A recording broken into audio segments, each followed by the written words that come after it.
नमस्कार। Breaking news में बड़ी खबर आपको बता दें कि स्वामी अविमुक्तेश्वरानंद ने एक बार फिर सीएम योगी को औरंगजेब से कंपेयर किया है। जी हां, उन्होंने ये कहा है कि सीएम योगी और भारत के प्रधानमंत्री नरेंद्र मोदी औरंगजेब से कम नहीं है। उन्होंने कहा है कि वाराणसी में कम से कम 150 से ज्यादा मंदिर तोड़े गए हैं, इतना तो शायद औरंगजेब ने भी नहीं तोड़े होंगे। तो इसी मामले में ज्यादा अपडेट के साथ मेरे साथ मौजूद है मेरे सहयोगी हर्ष भारद्वाज। तो सर, क्या है ये विवादों का सिलसिला? एक बार फिर से अविमुक्तेश्वरानंद ने ये कह दिया कि सीएम योगी औरंगजेब से कम नहीं है। देखिए, अविमुक्तेश्वरानंद लगातार ये कह रहे हैं कि योगी आदित्यनाथ जो भी कर रहे हैं वो गलत कर रहे हैं, क्योंकि अविमुक्तेश्वरानंद जिस तरीके से अब फंसते हुए नजर आ रहे हैं, तो अविमुक्तेश्वरानंद खुद को निर्दोष भी बता रहे हैं और योगी आदित्यनाथ पर कटाक्ष भी कर रहे हैं। क्योंकि जो पालकी विवाद हमने देखा था कि वो पैदल चलकर नहीं जा पाए और जो गेट को लेकर विवाद हुआ था, पुलिस प्रशासन ने कहा कि आप इस गेट से नहीं दूसरे गेट से आइए, लेकिन अविमुक्तेश्वरानंद के शिष्यों ने किस तरीके से बहस की और आगे आने वाले समय में उसको लेकर अभी और रार बढ़ने वाली है, क्योंकि तब से हम देख रहे हैं कि अविमुक्तेश्वरानंद का मुद्दा किस तरीके से उछल रहा है।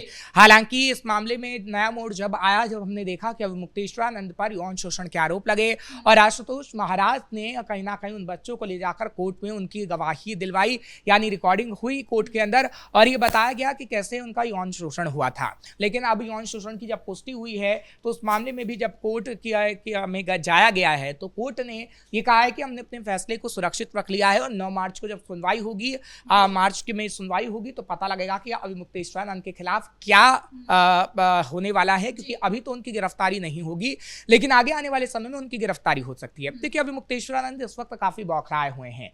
अगर आपको कोर्ट से कुछ भी राहत चाहिए या फिर आपको कोर्ट में लड़ना है, तो आप कह रहे हैं कि हाँ मैं लड़ूंगा, और आप लड़िए भी, और आप निर्दोष हैं तो खुद को निर्दोष साबित करिए भी, लेकिन उस एवज में आप सीधे सीधे सीएम योगी आदित्यनाथ को कटाक्ष कर रहे हैं और आप सीधे सीधे उन्हें हिंदू विरोधी बता रहे हैं, क्योंकि आपने प्रधानमंत्री नरेंद्र मोदी और योगी आदित्यनाथ को मंदिर तोड़ने वाला बता दिया है। अब आपके मुद्दे से मंदिर तोड़ने के मुद्दे का क्या लेना देना है? लेकिन आप जानबूझकर मंदिर तोड़ने की बात कह रहे हैं और ये कह रहे हैं कि योगी आदित्यनाथ मंदिर तोड़ रहे हैं और पीएम मोदी मंदिर तोड़ रहे हैं। क्या आपको पता है कि संभल में मंदिर बनाने के लिए अरबों रुपया खर्च किया जा रहा है और विधानसभा के अंदर खुद इस बात की जानकारी दी गई थी। जब योगी आदित्यनाथ मंदिरों के लिए करोड़ों रुपया खर्च कर रहे हैं, तो आखिर कैसे वो किसी मंदिर को तोड़वा सकते हैं?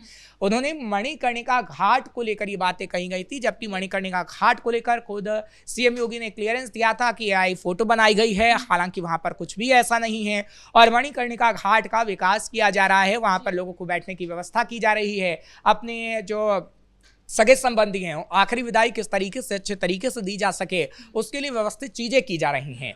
तो आप लगातार कटाक्ष तो कर रहे हैं, लेकिन आप खुद को निर्दोष बताते हैं, दूसरे को दोषी बताते हैं, तो ये तो सही नहीं है ना। ठीक है, आप निर्दोष हो सकते हैं, लेकिन सामने वाला भी निर्दोष हो सकता है। आप अगर उन पर आरोप लगा रहे हैं तो वो आरोपी नहीं हो जाएंगे। आप जैसे कहते हैं कि मुझ पर आरोप लगाने देने से मैं आरोपी नहीं हो जाऊंगा, ना मुझ पर आरोप सिद्ध हो जाएंगे, ऐसे आप किसी पर भी आरोप लगा देंगे तो सीएम योगी आरोपी नहीं हो जाएंगे। उन पर आरोप सिद्ध नहीं हो जाते हैं कि उन्होंने मंदिर तोड़े हैं, प्रधानमंत्री नरेंद्र मोदी ने मंदिर तोड़े हैं। आप अपना एक एजेंडा चला रहे हैं जिसमें खास तौर पर राजनीति नजर आ रही है, और राजनीति किसकी? विपक्षी पार्टियों की, जो अविमुक्तेश्वरानंद की मदद लेना चाहते हैं। क्योंकि देखिए, अजय राय की अगर हम बात करें तो अजय राय लगातार अविमुक्तेश्वरानंद से मिल रहे हैं, बातचीत कर रहे हैं और 11 मार्च को लखनऊ कूच करने की बातचीत भी हो रही है। तो कहीं ना कहीं एक बड़ी तैयारी हो रही है अविमुक्तेश्वरानंद की आड़ में, और अविमुक्तेश्वरानंद की मदद से हम देखेंगे कि योगी आदित्यनाथ के खिलाफ किस तरीके से प्रचार किया जाएगा, क्योंकि 2027 का जो विधानसभा चुनाव है बहुत नजदीक है और योगी आदित्यनाथ के खिलाफ एक नैरेटिव गढ़ने की कोशिश की जाएगी ताकि योगी आदित्यनाथ की छवि को बदनाम किया जा सके। तो वहीं अविमुक्तेश्वरानंद ने यह भी कहा है कि जो इलाहाबाद हाईकोर्ट से जो फैसला आया उसको उन्होंने कहा है कि वो उनके पक्ष में और वो बेगुनाह है। साथ ही साथ उन्होंने कहा है कि कुछ भी हो जाए, अगर वो बेगुनाह है तो कोई भी सबूत उनके काम नहीं आने वाला है। देखिए, सवाल यही है कि आप ही सिर्फ बेगुनाह हैं, बाकी सब दोषी हैं। आप खुद कहते हैं कि हम कोर्ट में लड़ने जाएंगे, आप खुद ये कहते हैं कि नहीं हम निर्दोष हैं, आप ये खुद बताते हैं कि हम बेगुनाह हैं, जबकि कोर्ट में आपके खिलाफ गवाही भी हो गई है और खुद ही बताया गया है कि किस तरीके से, क्योंकि बटुकों की तरफ से बताया गया कि यौन शोषण किया गया है, उसकी पुष्टि भी हो गई है। तब तो आरोप सिद्ध होने की ओर आप बढ़ रहे हैं, लेकिन आप खुद को बेगुनाह बता रहे हैं। लेकिन इसके एवज में आप सीएम योगी आदित्यनाथ को गुनहगार बता दे रहे हैं कि सीएम योगी आदित्यनाथ मंदिर तोड़ दे रहे हैं। सीएम योगी, आप ये बताइए कि आप क्या कोई डाटा दे रहे हैं सिर्फ मीडिया के सामने आकर ये कह देने से कि वो हिंदू विरोधी हैं, सनातन का अपमान करते हैं, मंदिर तोड़े गए हैं, नहीं हो जाता है। आप आंकड़ा दीजिए सीएम योगी आदित्यनाथ ने कितने मंदिरों को तोड़ा है। आप आंकड़ा दीजिए कि सीएम योगी आदित्यनाथ ने आज तक मंदिरों को लिए कुछ भी नहीं किया है, जबकि उत्तर प्रदेश के अंदर खास तौर पर, किसी राज्य की बात नहीं करेंगे, उत्तर प्रदेश की अगर हम बात करें तो उत्तर प्रदेश में मंदिरों के जीर्णोद्धार के लिए हमने देखा है कि कितना पैसा खर्च किया गया है। अरबों रुपया मंदिरों में लगाया जा रहा है कि मंदिरों का जीर्णोद्धार हो सके, नए मंदिर बन सकें। और जो मंदिर बना रहे हैं, योगी आदित्यनाथ खुद एक संत हैं, उनको ये हिंदू विरोधी बता दे रहे हैं। हम देख रहे हैं कि योगी आदित्यनाथ किस तरीके से हिंदुओं को एक करने की कोशिश लगातार करते रहे हैं, क्योंकि विपक्षी पार्टियां किस तरीके से जात पात में बांटने की कोशिश तमाम लोगों को करती रही हैं, लेकिन योगी आदित्यनाथ ने तमाम लोगों को एक करके हिंदू बताया और 80-20 फॉर्मूले की बात भी की और हिंदुओं के लिए हमेशा से वो आगे रहे हैं। लेकिन हिंदू विरोधी अभी मुक्तेश्वरानंद इसलिए बता रहे हैं क्योंकि आप देखिए चुनाव आएंगे 2027 में, तो उससे पहले विपक्षी पार्टियों का कहीं ना कहीं साथ अभी मुक्तेश्वरानंद को मिलेगा और उन विपक्षी पार्टियों को फायदा होगा। हालांकि सर ये भी कहाँ तक सही है कि जब अभी मुक्तेश्वरानंद पे ये आरोप लगा कि वो शंकराचार्य नहीं है, वो प्रूफ करे, तो उनको बहुत बुरा लगा। लेकिन जब वो देश के पीएम और प्रदेश के सीएम के लिए कह रहे हैं कि वो औरंगजेब है, तो ये भी कहाँ तक सही है? बिल्कुल, देखिए औरंगजेब की अगर हम बात करें तो औरंगजेब का इतिहास पूरी तरीके से काला है।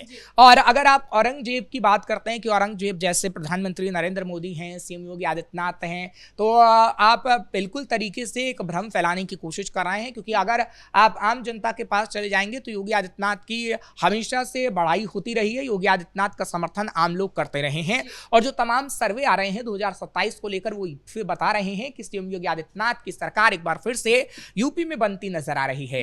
लेकिन देखिए राजनीति में साम दाम दंड भेद सभी का इस्तेमाल होता है और विपक्षी पार्टियां करना चाहती हैं। पहले विपक्षी पार्टियों को तमाम मौलानाओं से फायदा होता था, लेकिन आज विपक्षी पार्टियों को अभी मुक्तेश्वरानंद से फायदा होता नजर आ रहा है, क्योंकि हिंदुओं की अगर बात करें तो हिंदुओं के वोट खासतौर पर सीएम योगी को जाते रहे हैं, प्रधानमंत्री नरेंद्र मोदी को जाते रहे हैं, और विपक्ष चाहता है कि उत्तर प्रदेश में हिंदुओं के वोट कट जाएं, बट जाएं, ताकि उत्तर प्रदेश में योगी आदित्यनाथ की सरकार ना बन सके। और उसके लिए उन्हें अभी मुक्तेश्वरानंद की इसलिए जरूरत है क्योंकि अभी मुक्तेश्वरानंद इस वक्त काफी लाइमलाइट में हैं और अभी मुक्तेश्वरानंद की तरफ से जिस तरीके से बार बार हिंदू विरोधी योगी आदित्यनाथ और प्रधानमंत्री नरेंद्र मोदी को बताया जा रहा है, उससे कहीं ना कहीं उन्हें फायदा हो सकता है।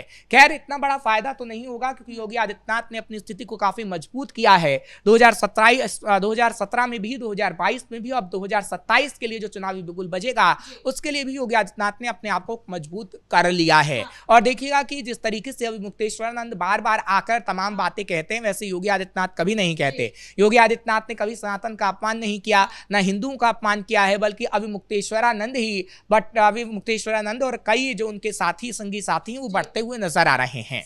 आरोप और प्रत्यारोप का सिलसिला तक तो ठीक था, लेकिन इसमें जो विपक्षी पार्टियां जो अपनी राजनीतिक रोटियां सेक रही है, चाहे वो अखिलेश यादव हो या फिर कांग्रेस के ही नेता क्यों ना हो, वो अभी मुक्तेश्वरानंद को एक मौके की तरह इस्तेमाल कर रहे हैं। बिल्कुल, देखिए मौके की तरह तो इस्तेमाल किया जाएगा, क्योंकि समय समय पर ऐसे इस्तेमाल किया जाता रहा है। अब आप देखिए मुसलमानों को टारगेट करने के लिए किसको इस्तेमाल किया जा रहा है? अरशद मदनी को, महमूद मदनी को, खास तौर पर ऐसे बयान वो बार बार दे रहे हैं, हिंदू विरोधी बयान दे रहे हैं। कहा जा रहा है कि मस्जिदें आपकी तोड़ी जा रही हैं, मुसलमानों के लिए कहा जा रहा है, और कहा जा रहा है मुसलमान एक नहीं होगा तो योगी आदित्यनाथ मुसलमानों को तबाह कर देंगे, उत्तर प्रदेश छोड़ के चले जाइए। आप जर्जिस का बयान सुनिए कि जर्जिस बार बार ये कह रहा है कि उत्तर प्रदेश मुसलमानों के लिए सही नहीं है, बंगाल आपको चला ही जाना चाहिए। तो विपक्षी पार्टियां ऐसे मौलानाओं की मदद लेती हैं। एक तरफ वो मौलानाओं की मदद इसलिए ले रही हैं ताकि अल्पसंख्यकों के वोट बैंक हासिल कर सकें, तो अभी मुक्तेश्वरानंद की मदद उन्हें इसलिए चाहिए ताकि वो हिंदुओं को बांट सकें। और उत्तर प्रदेश में जब तक हिंदू नहीं बटेगा, जब तक हम देखेंगे विपक्षी पार्टियों की सरकार नहीं बन पाएगी।